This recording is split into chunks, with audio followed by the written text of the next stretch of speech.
We're layering on additional features and functionality on a dying model. So we really need to start thinking radically about what a new learning experience can be. Because students are already making the decision not to purchase their course materials, and more faculty are going to start questioning, why do I keep adopting these if the students aren't using them and aren't getting value out of them? Textbooks are the flip phones of higher ed, clunky, outdated, and yet somehow the model persists. But what if course materials weren't static encyclopedic tomes? What if they flexed to meet student needs, offering just enough content in the right format at the right moment? On this episode, Donna Battista joins Brad and me to explore a provocative new vision for content that actually works. So here's the question. If we're ready to retire the textbook, what comes next? Welcome to Higher Listenings. So today, Brad gets to sit in the guest chair along with Donna Battista. So welcome to the both of you.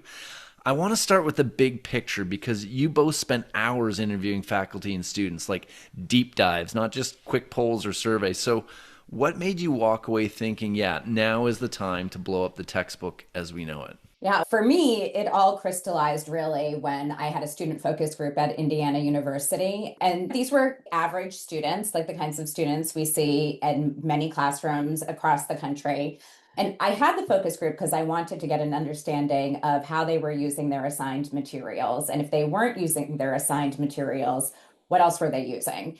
And what I heard from them was that the number one resource they use is their instructor's PowerPoint. And when they need more than their instructor's PowerPoint, they'll go online and they'll find other lecture videos, for instance, or flashcards or other kinds of practice tools, which is a little confusing, right? Why, if your instructor has assigned a resource to you that they believe is the best resource for your learning, would you seek out other materials? Which was the question that I asked them. Basically, I took away two big things from them. The first thing was, sometimes I just get it. And textbooks are just so dense. And there's pages and pages on every topic. I just don't need to read all that sometimes. And sometimes I do need more. And when I need more, I don't need more reading necessarily. Sometimes I need another person to explain it to me, another lecture, or I need some kind of animation or something to see how it's working in the real world. So the takeaway from that was really textbooks weren't giving students what they needed. They were often too much for the students. And when they weren't enough of the right thing. And that's the moment where I said, we need to be doing something radically different. So there's been a lot of people talking about how AI is going to solve the textbook cost problem. And I'm sure there's more than a few students out there rejoicing at the thought of low or even no cost course materials. But I'm going to lead the witness here just a little. Like, why do you feel the focus on cost is actually missing the real story? If you replace a $200 textbook that has no value to them as a learner with a zero cost textbook, that's good for them. It saves them $200 they can eat out for a change. But it doesn't begin to address the need for quality and for impact. What we know is that too many students are struggling and failing to complete in higher ed. This is a potential solution space that we need to focus in on. Cost alone ignores the bigger and, in fact, more important problem that we need to help students do better and help faculty lean into resources that help them help students more effectively. Yeah, I think one of the things that Brad is getting to here is value. Yeah. What is the value the course materials deliver? Because if they're not delivering value at any cost, they are too expensive, right? I would also say, along with Brad, like cost is an important factor, and we cannot get away from thinking about affordability. I do think one of the reasons that we've heard so much about the cost of materials is not only that they kept going up in price, which was a problem, but also students weren't feeling like they were being used in a way that reflected the cost of them. But I also think that if you're now looking at things like the free course materials, you're seeing the same issues with that you see with high priced textbooks. And I think what that has to lead us to believe is at any cost, textbooks are the wrong model. Okay, I want to dig into this a little bit because we get it, right? You assign a $150 textbook to a student, they read chapter 3, and that's about it. Or students discovering that they can actually pass the course and they don't even need to crack the textbook open. So there's obviously a fair bit to dislike there. But what did you find that really frustrates students and in terms of their use of a textbook? I think it is some of the things that we've already discussed, right? They're not being used in the classroom in a way that really indicates to students that the instructor believes that this is delivering the right kind of learning experience for students. Instructors have their PowerPoint, instructors have their lecture. This textbook is this separate thing that they're supposed to somehow engage with on their own time. And I think that is a very disconcerting experience for students. If my instructor's not using this in the classroom, how am I supposed to be using it and why am I supposed to be using it? The second thing I think is the issue with just how textbooks were developed, right? And we talked about this, Eric, on our podcast about reading, right? So why aren't students reading their textbooks? Textbooks were designed at a time when it was literally the only way to get access to this information. And it's just not true anymore. Students can find all sorts of other ways to access learning that isn't just reading this encyclopedic tome. So I think what Donna has spoken to are two of what I would say are three major issues that we've identified through our conversations with faculty, especially around this project. And those are the alignment problem. The students see that the textbook isn't aligned to course in terms of its design. They can get an A without cracking the book. That suggests that there's an alignment problem with the textbook. It doesn't add any value to their learning. The second is relevance, that students get a textbook and the first thing they hear from their instructor is, you can ignore chapters 7 through 12. So the textbook, it has irrelevant material. They also may find that faculty are substituting for sections of a chapter. Don't read sections 3 through 7 in this chapter because I have this other essay that I think treats it better. What we've done is try to take the textbook model into the future while preserving the textbook model. And what AI especially is calling us to consider is it's time to give up that model and reconceive the structure and purpose and place of content in courses. So the relevance for students is that the content is written for kind of a prototype student. And it is in no way tuned to their particular interests in their major, their career, their particular starting point as a learner. So it's just not speaking to students as individual learners the way that it could and should. And the other thing I do think we should speak to, which is personalization. This is another term that has come up over the years about personalizing the content. What that has historically meant is everybody gets the same assessment. And if you don't do well on that assessment, you might get an additional assessment. That's been the extent of personalization in the past, frankly, because we were just limited on the technology side. But true personalization is really going to adapt to the students, their interests, but also their own ability to understand the material and their own interest in finding different modalities when they don't understand the material. And again, I think that is something that is now available to us that had not been available to us in the past.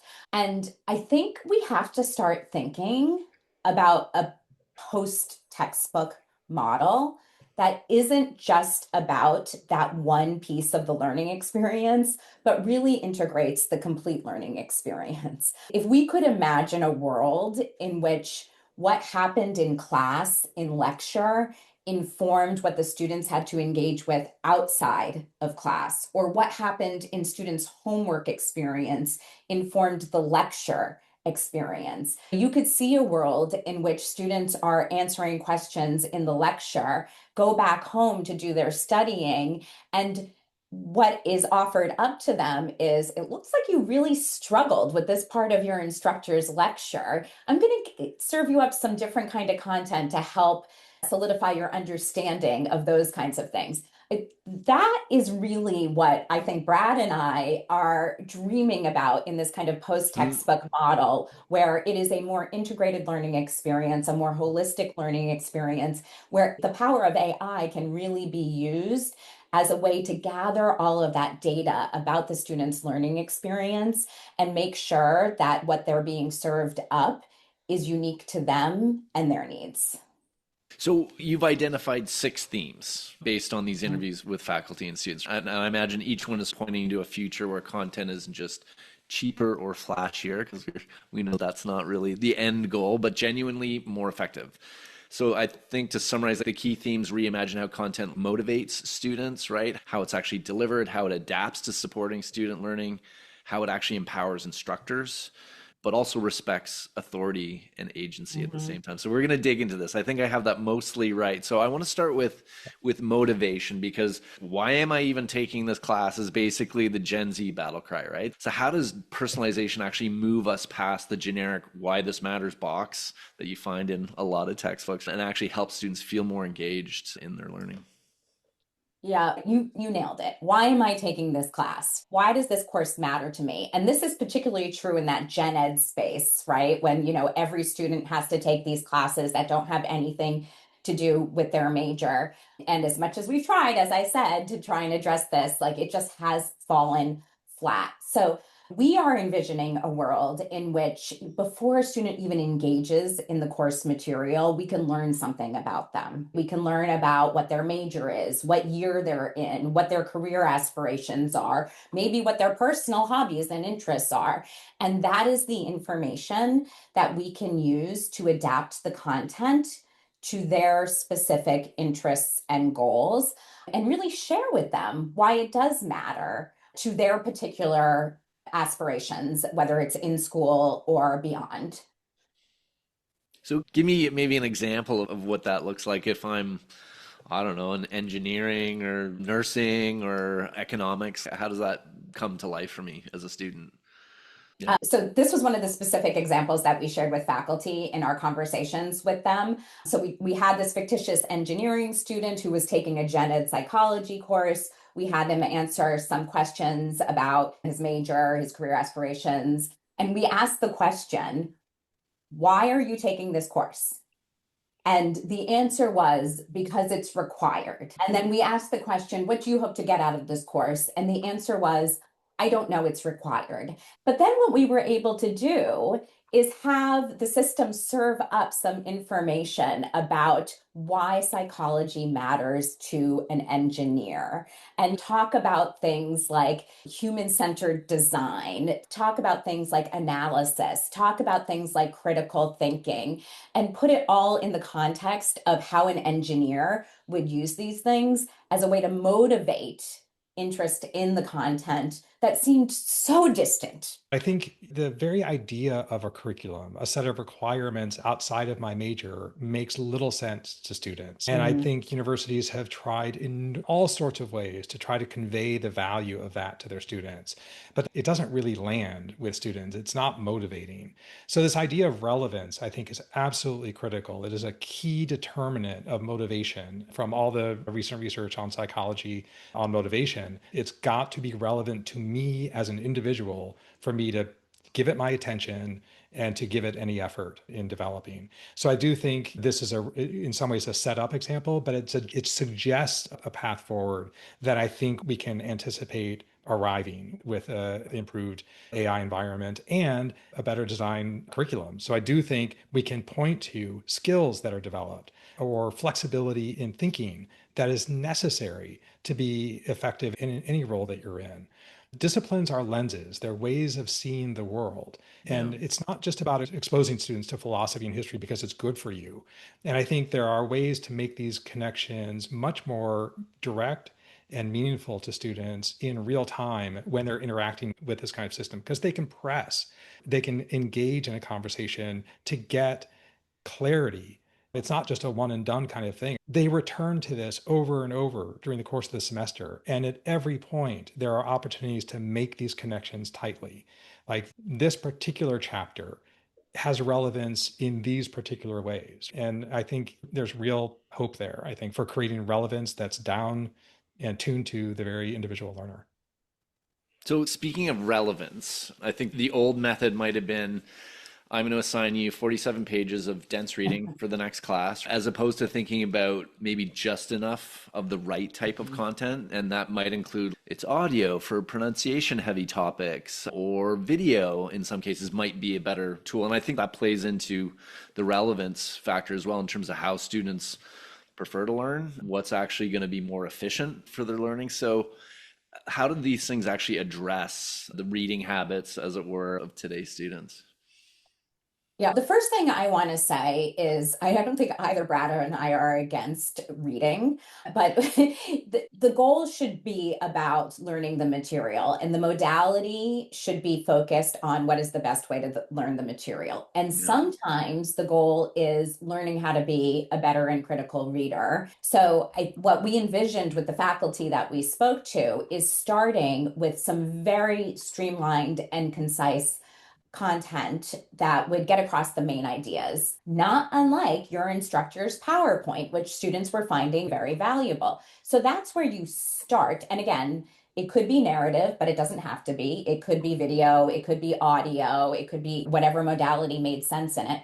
And the student has an opportunity to say, this is enough. This is what I needed.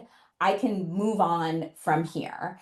So having that content that it again starts streamlined and multimodal is, I think, an important place to start with the materials that we deliver to the students.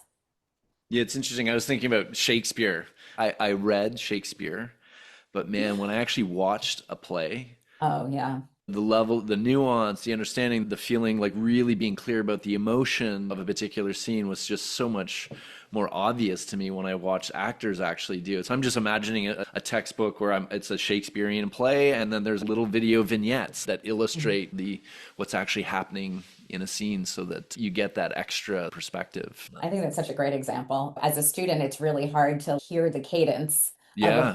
play, right? But then when you hear the actor do it, it just, the meaning comes across in a different way. And that is really the goal, right? How are we delivering meaning to the students, and what is the right modality to do that?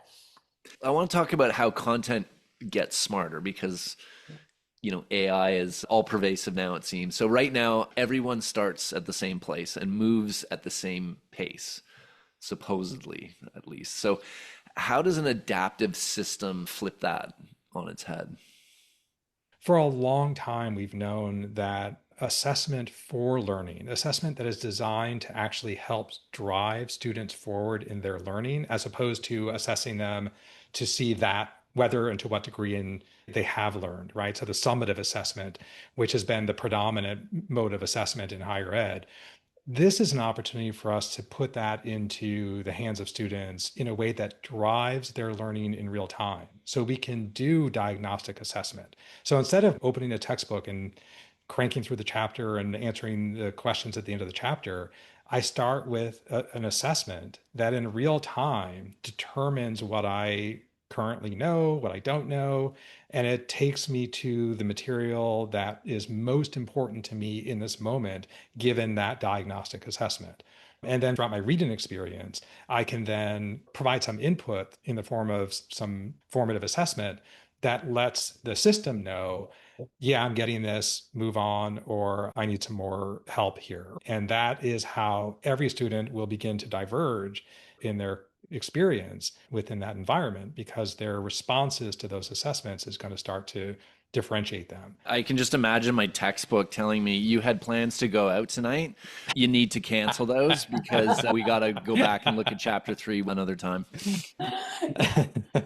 But I do think one of the really exciting things about this is you can think about every single class not just being about learning the content and the ability to apply the content in that class, but also helping students learn how to learn, Yes. right? And I think what a lot of the materials have done in the past has been really good at teaching students how to answer questions, not necessarily helping them learn how to learn. And I think one of the things that we believe could be very valuable in this post-textbook moment is really help students develop their metacognition skills. Did you really understand that? And if not, What would help you understand that? And that's what we can serve up to you.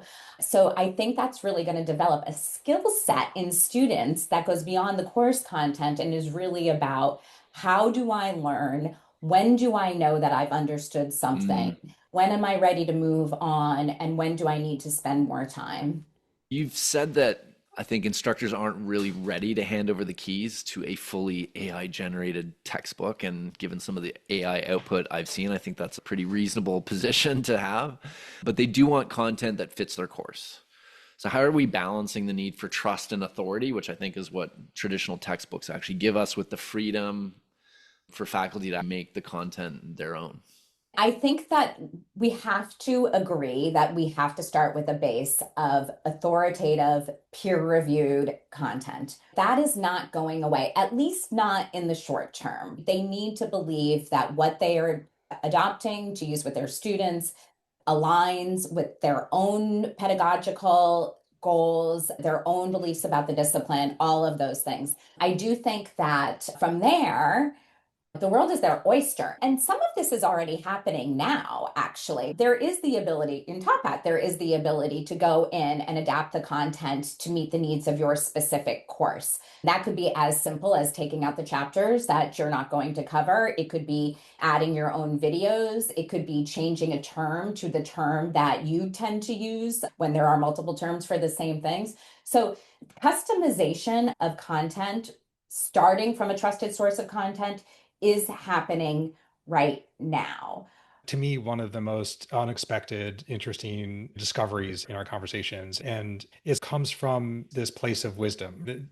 Experienced educators have a great deal of wisdom. They understand where their students are going to struggle in the course. They understand the trends that students as a community are bringing into their course that they need to manage in the course itself in order to foster a productive and healthy community and actually to move students forward in their own learning. Specifically, take a political science course. Students are going to come in with extreme and raw attitudes, and they're going to be very deeply committed to some of them to pretty extreme views. And that's a problem in the course when you need to get students to be working in teams, when you need to get them to be coming to a deep understanding and appreciation of a perspective they don't, in fact, share. So you have to manage that kind of extremism in the course itself. And that's delicate, right? And so the last thing I would want to do as an instructor in that environment is allow some unregulated AI system to interact with my students and chat with them about the content. So, what we discovered was that what faculty really want is some level of control over how the system understands the context of the course in ways that inform its responses to students. So, you could imagine, in the same way that instructors spend a great deal of time with TAs at the start of the semester, talking about the course, talking about their assessments, setting expectations for their TAs about how to manage certain conversations that they know are going to come up. So that management of TAs, that kind of practice is what they want to be able to do with any kind of AI system in this environment. It does bring to bear an important point, which is instructors, like you say, they're pretty dialed in with their students, but you can't understand all the nuance that's happening with your learners. Even the most switched on instructor is going to struggle to know where each student is actually at. So how do you see AI playing into that in terms of maybe surfacing insights that are going to help educators reach more students, teach more effectively, maybe spot the struggling student, and also the students that are thriving, frankly, because sometimes we don't maybe pay enough attention to the students who are actually really doing well in a course. I think, again, this is an area where our conversations with faculty were really illuminating and quite exciting. What they wanted and what they think they should be able to get from folks like us is insights.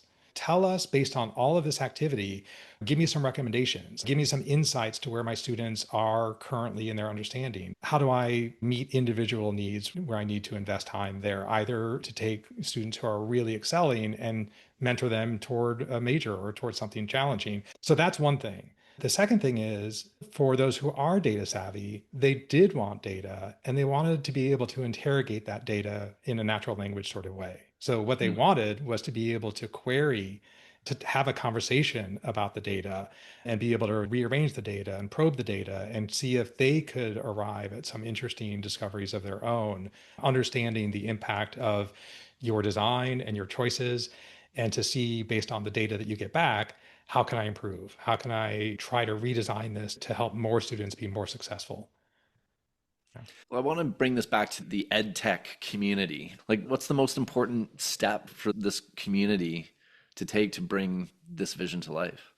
I think the most important thing that we can do is move away from incrementalism because that is what we're seeing right now. We're layering on additional features and functionality on a dying model. So we really need to start thinking radically about what a new learning experience Yeah. can be.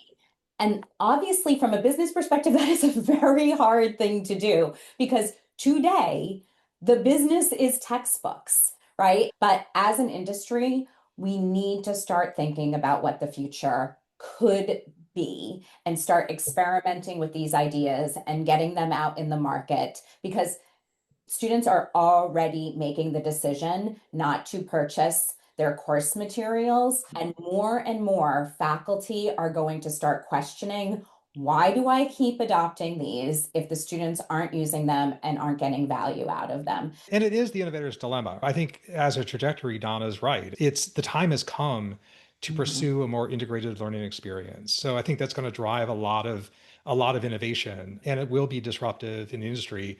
What faculty can do here, and this is where I'd like to suggest Yeah. for our listeners, faculty have a great deal more agency than I think they appreciate. In the near term, there are things that they can do to make the textbook more valuable for their students. I think they can pursue transparency, do what they can to speak to the students about the relevance that this experience has to them, try to make clear the purpose of the reading before their students engage in it, try to help them understand how they should read, which I think a lot of people don't think about. So I think there are things that faculty can do here and now to make the traditional textbook experience better for their students.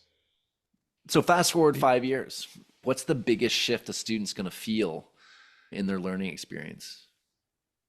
I do believe that if we can deliver on this kind of experience where you have a well aligned course experience, a more holistic 360 course experience, an experience where students are learning how to learn in every single class, I think the most positive outcome we can get out of that is students stop questioning the value of their education. I think Yeah. that is the thing that we can start moving to. And I think it is one of the really important things that we need to do. And what I would hope for is a more fully integrated learning experience. I think the experience that students have today is a really fractured one. They go from course to course, they're radically different experiences. So they're trying to make meaning out of a curriculum that doesn't make any sense to them.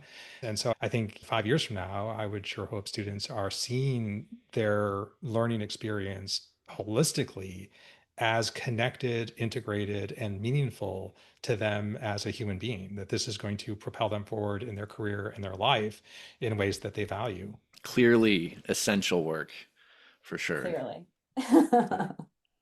Thank you both so much for being on the podcast. It's been wonderful talking with you.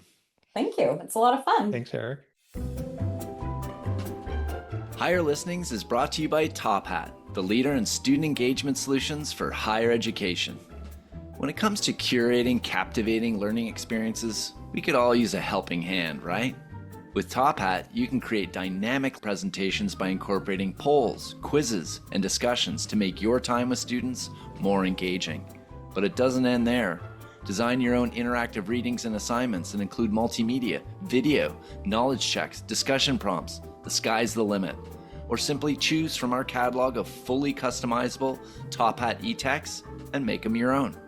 The really neat part is how we're putting some AI magic up your sleeve. Top Hat Ace, our AI-powered teaching and learning assistant, makes it easy to create assessment questions with the click of a button, all based on the context of your course content.